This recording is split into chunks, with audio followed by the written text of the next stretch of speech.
Well, obviously, I'm a proponent of travel, in part because of the fact that it's unstructured, or it is unstructured if you allow it to be. These days, it's easier and easier to put structure on your travels.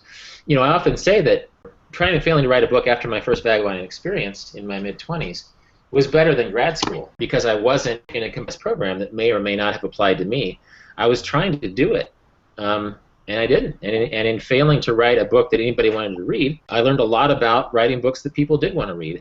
I've ended up talking a lot about this just because technology has been able to smooth out a lot of the travel experience now. You can carry a GPS and a crowdsourcing information tool in your pocket when you travel nowadays. Yeah. But that idea of confronting your own limitations and your own confusion and your own failure and your own frustrations as a traveler, and of course you can learn ways to manage all of those emotionally, but still it's this very vivid and stimulating form of education where it's not a received education, but it's sort of a self-made education, and you can follow your interests and passions in a way that a formal education doesn't allow.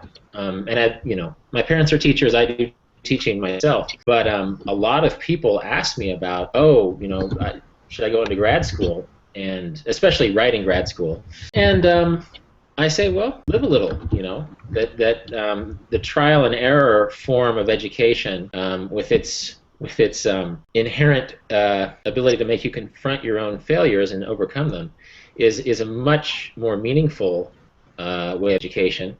And especially when you're young, even if you set out at age 21 to become a writer, and by age 28 you traveled the world and you figured that maybe writing isn't your bag, then at least you've traveled the world. You haven't wasted away in some college town getting a graduate degree, or trying something that's less dynamic than the travel experience. I mean, you use the word education. There's so many people who start traveling thinking that this is my passion, this is what I'm interested in, this is what I'm good at. After 2 years of travel, they've completely upended what they thought they were good at because they've left their home, they've left their comfort bubble, and suddenly they've found new passions and new areas of expertise.